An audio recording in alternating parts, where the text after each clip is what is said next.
એ ડાયરાને રામ રામ, જય જય શ્રી રામ,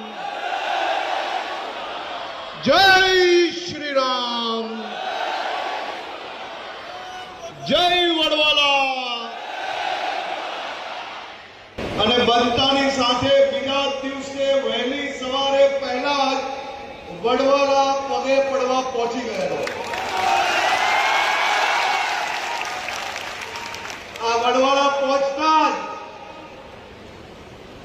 મારા ગુજરાતના લાખો માલધારી ગૌ ભક્તોના આશીર્વાદથી, તમારા સૌના સહયોગથી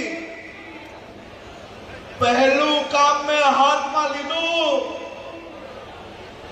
એ કામ હતું ગૌ ભક્તોની રક્ષા કરવી અને ગૌ માતાની રક્ષા કરવાની।